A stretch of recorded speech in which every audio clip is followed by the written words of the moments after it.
grounded harmony, where inner clarity meets outer transformation. Tonight's guest, Alexandra Terrey, is a global mentor, mindset strategist, and the visionary behind the CEB method and Neuro Identity Shift.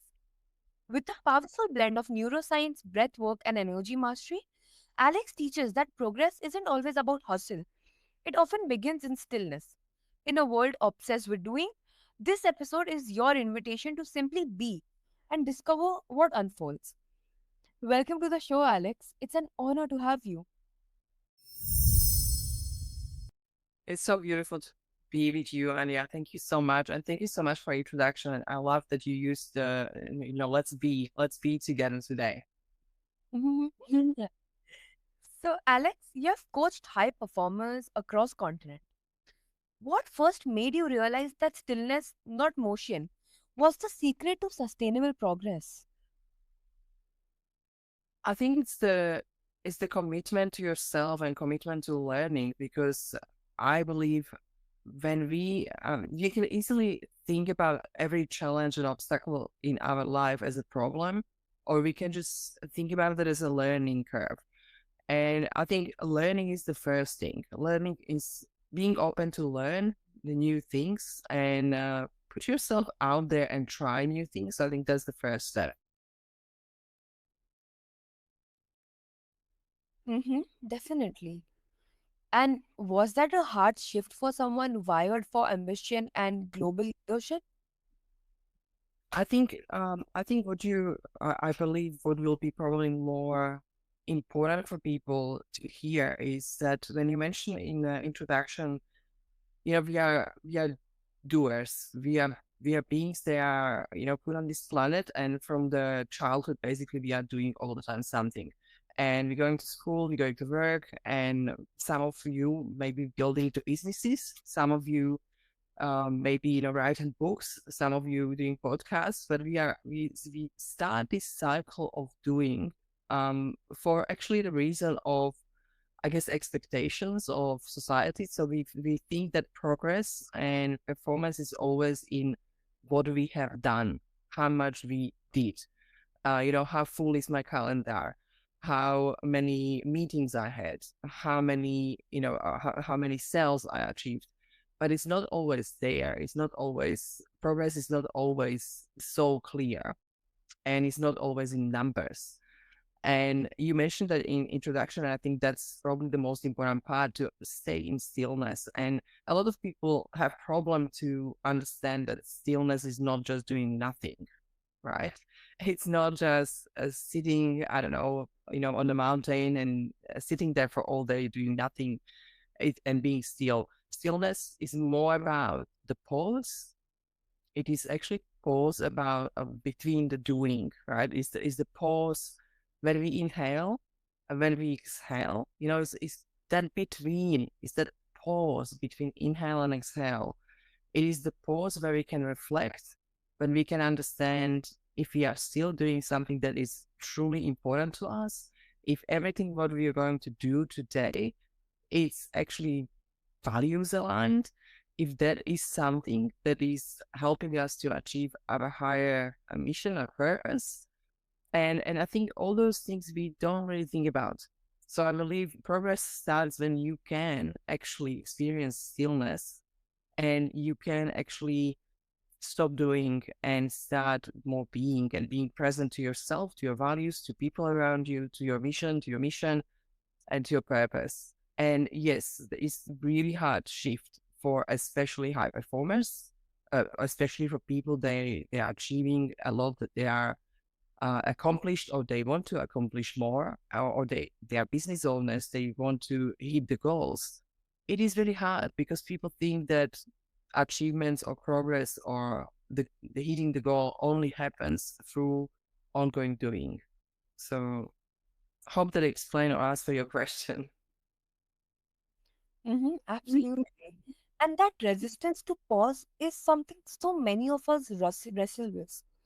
We equate slowing down with falling behind.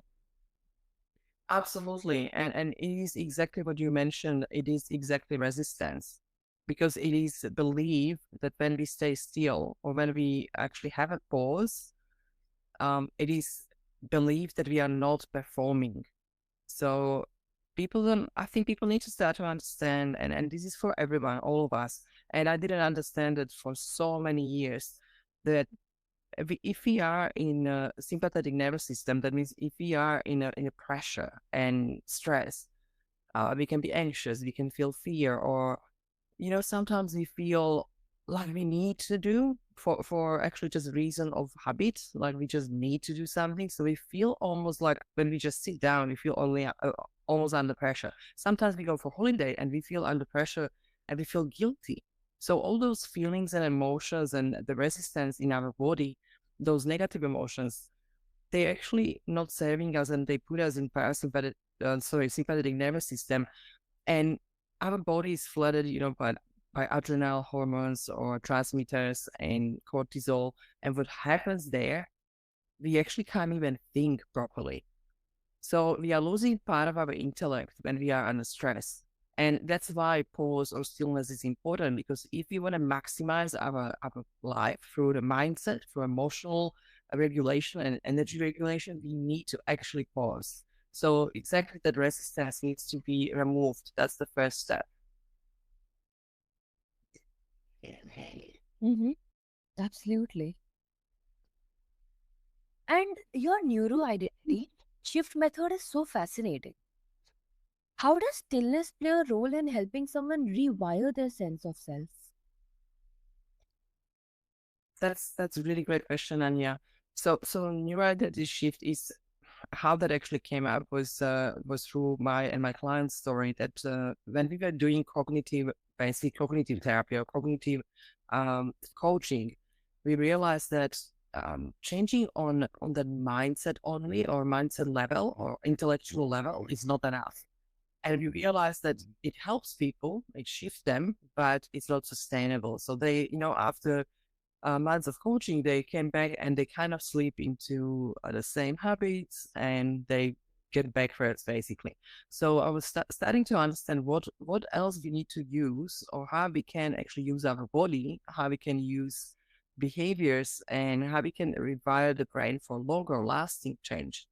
And we know that, after age of, I think it's around 18, it's really hard, like neuroplasticity and brain, like it's just functioning a little bit different, it's not evolving that fast.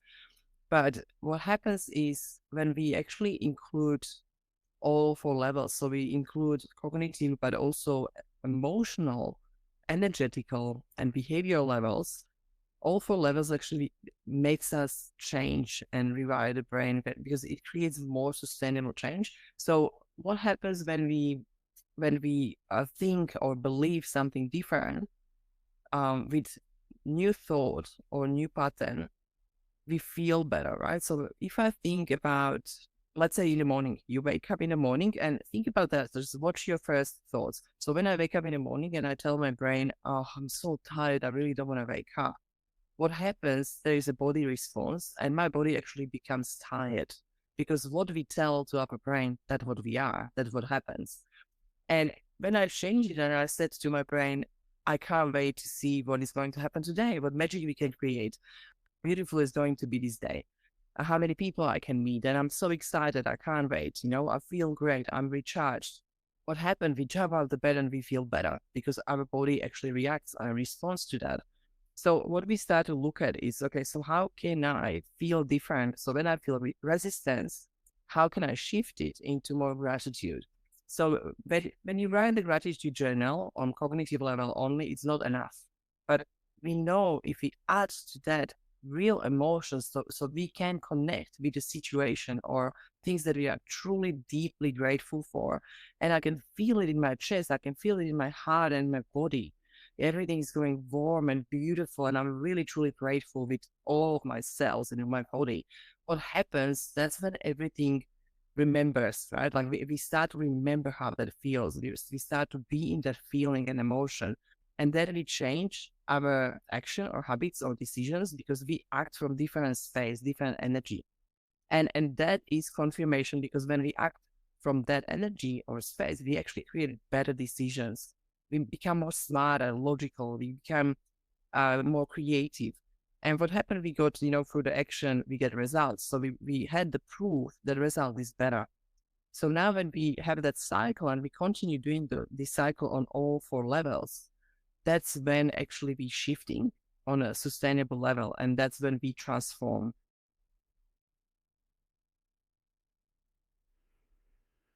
Mm-hmm. It makes sense. And what kind of internal resistance do people often face when they begin this work? So, okay, that's a good question. So let me think. So I will pick on a few more of my clients because I think that's easiest way.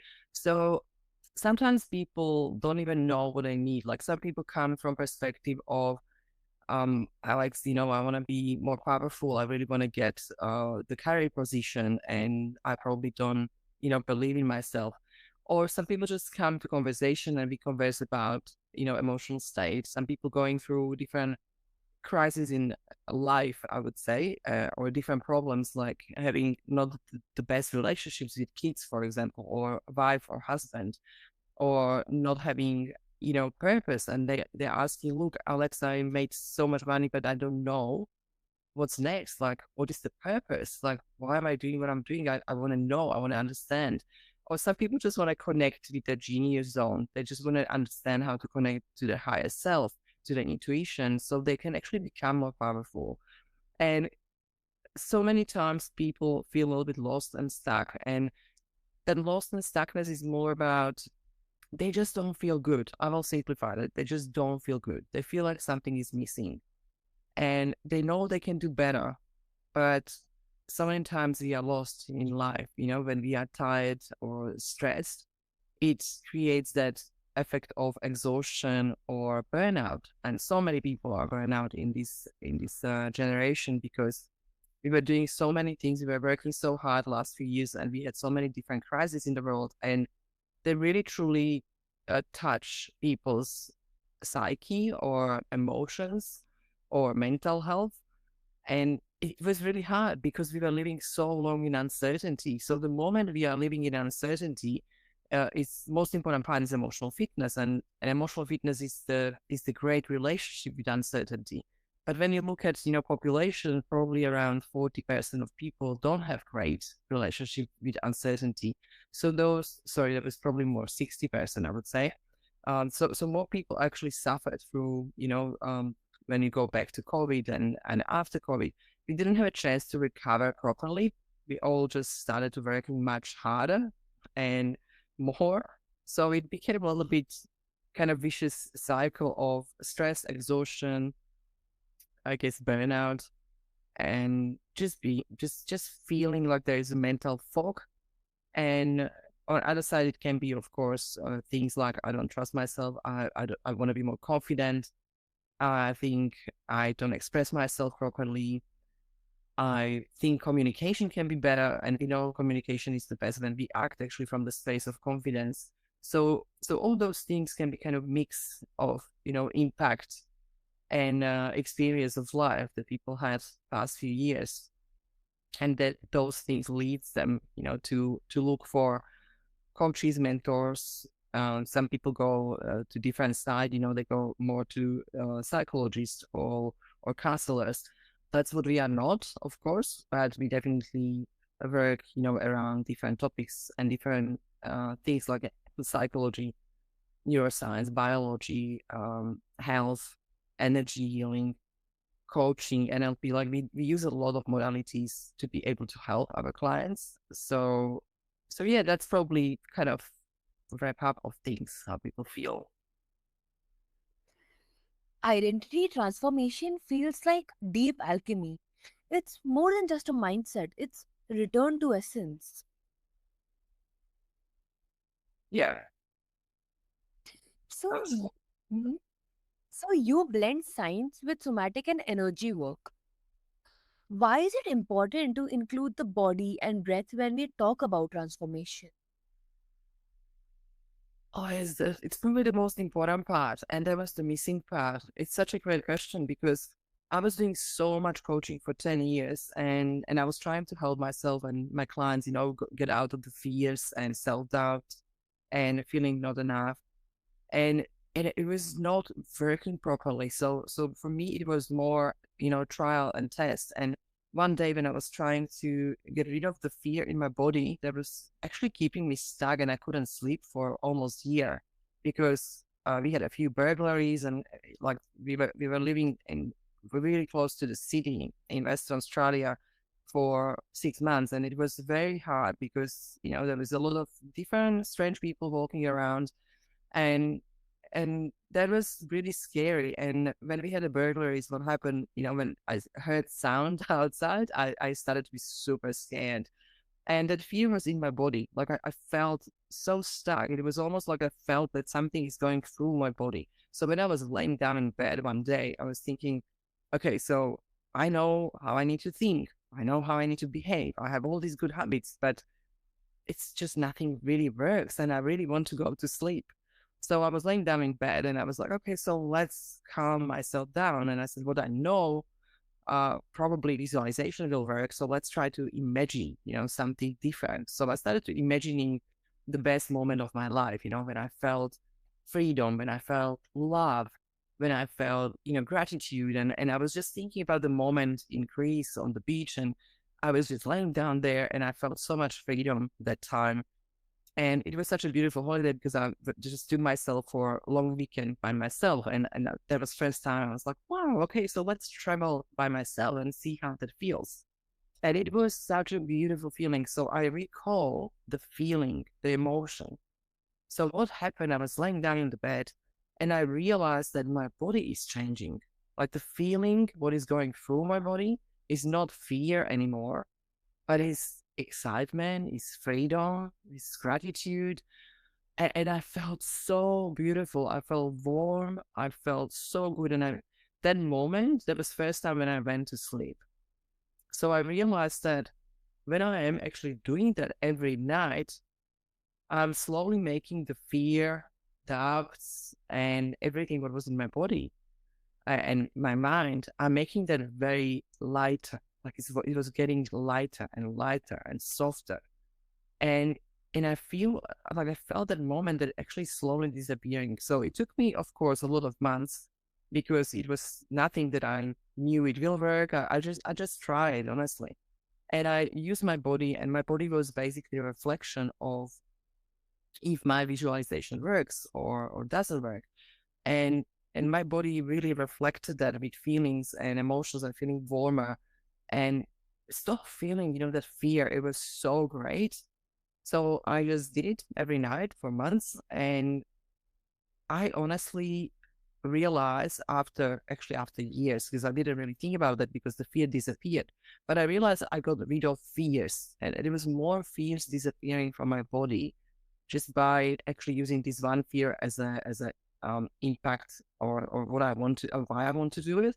And and this methodology was something that was taking me away, and I realized it works on other fears as well. So it's almost like it canceled one fear, but also other small fears that I had in my life. It just kind of slowly disappeared.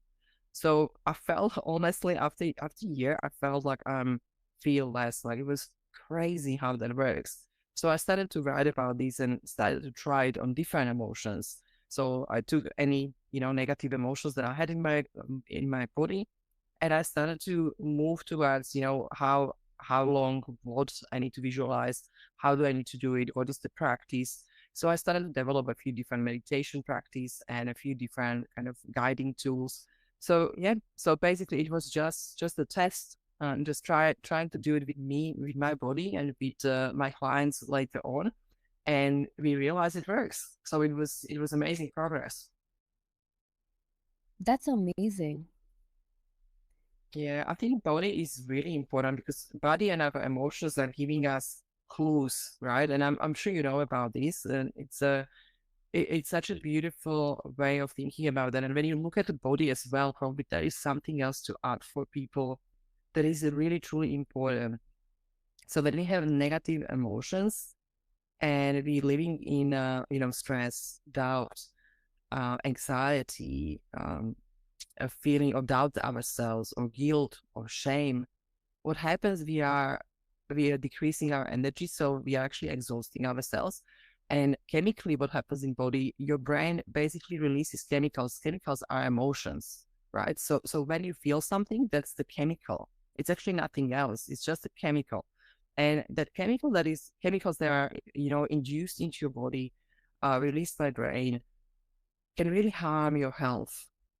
And they really cause a lot of different diseases. And look, I'm not a health specialist, so I'm not going to talk about this, and I'm not giving advice to anyone. I'm just saying that whenever we feel negative emotions, there is a release from the brain of chemicals, and can be a lot of different neurotransmitters, and some of them are very well known as the cortisol and adrenal hormones.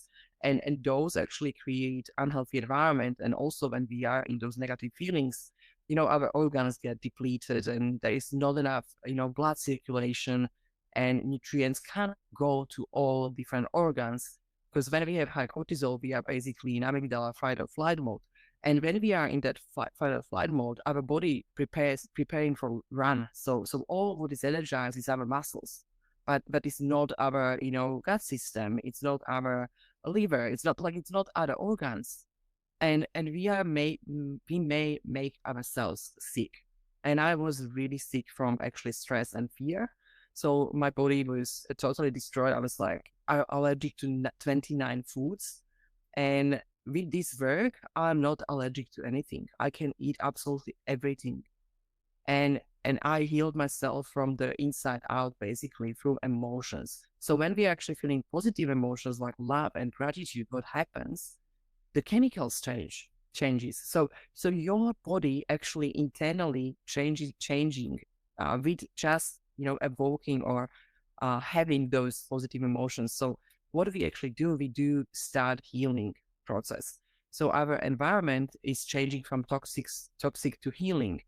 So that is a really important point in doing the body work, understanding what do I feel right now in my body. So everyone who is listening, you can even try, if you're sitting or laying down, you can close your eyes and drop into your body. Just focus on your breath, focus on your skin, focus on internal parts or your hands, arms. You can just focus on your body and try to feel what your body feels. When you drop into your body, you realize that you can actually feel and understand in what state you are at.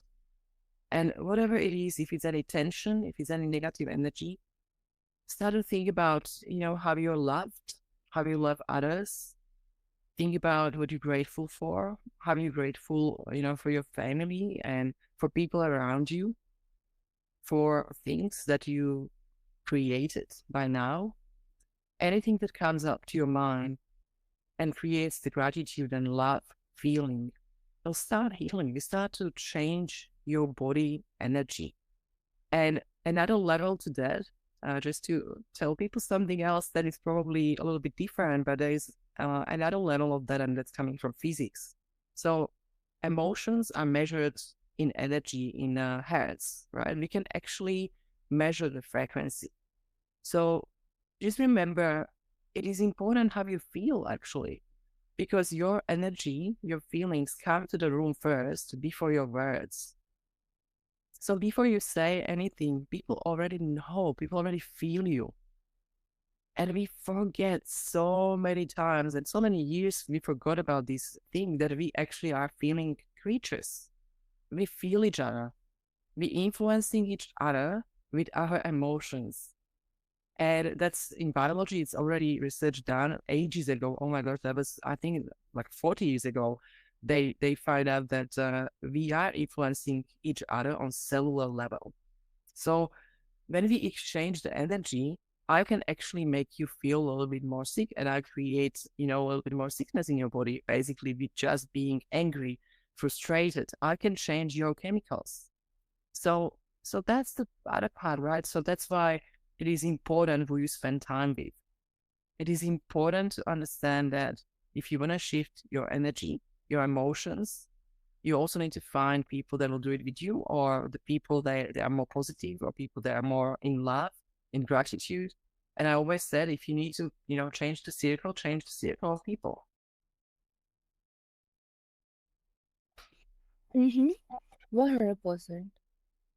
And can stillness become a portal to access that embodied wisdom? I love your question. Yes, absolutely, absolutely.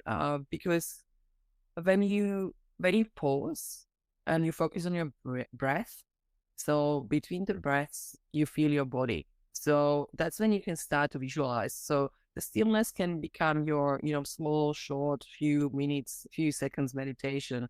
And you can just imagine positive picture or positive experience from your body, sorry, from your life, and bring it into your body. So you can do it. Stillness is beautiful because stillness makes you present.